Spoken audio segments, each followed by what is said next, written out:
All right, Event Trader here. Just going to take us through the week ahead. Before we get into that, though, just a note of business. Trend Tracker posted his position update. Had a nice couple wins as of late, so highly recommend going through there and check out to see where else he's sniffing around for some potential opportunities. That is at 1513, of course, underneath the trend ticker. Breaking into the week ahead, I think we got a pretty fair idea of what we could be looking at next week with this afternoon's activity. We talked a little bit about that Wall Street Journal headline that hit out, and we've seen markets rally a little bit of a pullback of about 4 points in the S&P at the moment, and the NASDAQ itself that's pulled back, call it 12 points, so not much of a move back for that. Closer look at the Dow Jones, and we got that pulling back about 35 points, so not much of a pullback again. Just a tough environment to try shorting, and particularly with that headline risk. But that's just basically what's going on and around out in the markets, and with that in mind, we should have another light volume week next week, and there's actually a lot of trade issues that are going to be on the docket. We will do a follow-up with Carmine. He'll be on Monday to lay out the week, and he'll be producing his Excel sheet as well with a list of names that you should be watching. Scott did a nice job at laying out some of the names that we saw specific moves in reaction to this headline. Certainly those Chinese internet plays should be high on the priority. Now, whether or not we get the follow-through that market participants are hoping for, that remains to be seen.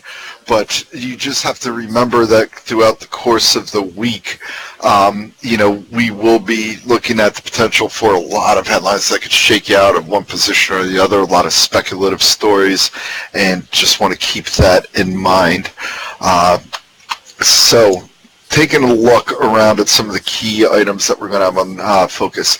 There's trade headlines, as I noted. Started on Monday. We will be getting the hearing of about on the 200 billion of 25% tariffs proposed on China. Carmine will lay out all the areas, but certainly food seems to be a primary area where there's going to be a focus on. Now, this is just the hearing. This is going to be a 4-day hearing, and then there's a follow-up one on the 27th. Decisions aren't expected to be made until September. And that'll kind of, just sticking with the China theme, that'll bring us into the next line item where lower-level U.S. and Chinese officials are meeting on Tuesday and Wednesday. And with that, we're not going to get any resolution, but we do want to keep an eye out on Thursday when the U.S. is set to move forward with the latest tranche of $16 billion in tariffs, about a 25% tariff on $16 billion in goods. And if we see the U.S. delay that, I think that's probably going to be the one possibly notable event for next week in terms of something substantial for market participants to be able to take out. And that would be, obviously, things are improving if the administration's willing to postpone. That's probably going to be the biggest item. I think it's a long shot that we'd see anything meaningful that the U.S. would be willing to postpone that, but that could probably be the most upside. If they do put it on, I wouldn't look at that as a negative outlook on those talks, but something to keep an eye out on.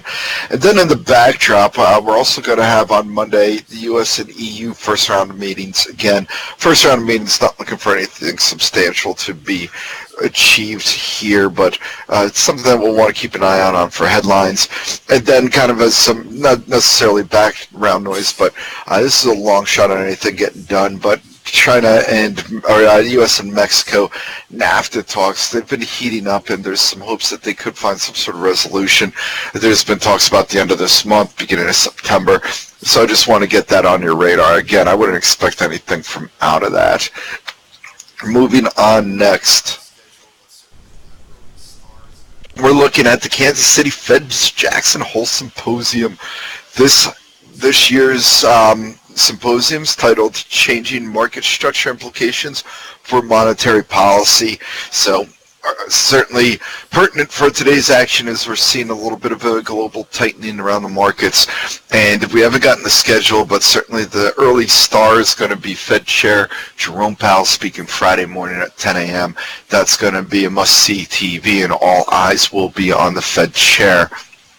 Now, there's a few things I want to point out ahead of that, but it's going to be the key event at Jackson Hole. There are a few other interesting ones. One of the ones that was really catching my eye was the talk of the growing influence of multinational corporations. We saw Senator Elizabeth Warren, who could potentially be a presidential runner in 2020, come out with her Accountable Capitalism Act, which is really kind of taken into account some of these corporations that are just growing at such a large level and making global impacts that governments aren't able to rein them in.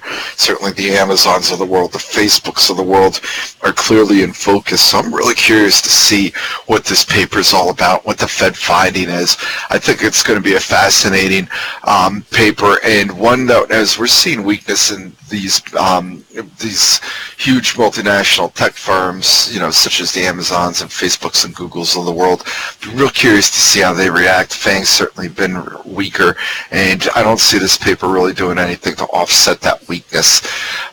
Some other items of interest is pricing behavior, which is basically going to be a lot of focus by the Fed and the presenting officials on some of the issues that we've seen with the lack of inflation that's been moving forward. Obviously, technology and the impacts it's having there will have an impact on the outlook. So, going to be a nice, interesting backdrop. And then I was a little surprised that there wasn't as much of a focus on trade protectionism. At least not. Now they will release the full full outline for the conference on Wednesday night, so we don't see all the different areas that they will be speaking about, but didn't really see anything on trade protectionism in the press release, and I was a little surprised there. So either way, this is going to be one of the bigger events in, again, a low volume environment. Taking a look at earnings, as we've been talking about, really starting to heat up with some of the retail names, Estee Lauder, Kohl's, TJ Maxx, Lowe's, Target, Gap, Roth stores are some of the notables coming out here. L Brands also, of course, which I know has been a popular one asked about. It's just once again trying to find some support at this 32 level ahead of earnings. Tech also well represented. We got Pure Storage, we got Zayo, Autodesk, Splunk, and VMware, some of the more notables. And that ag space that Scott was talking about with the trade deadlines could be of interest, with Sanderson Farms and Hormel being notables.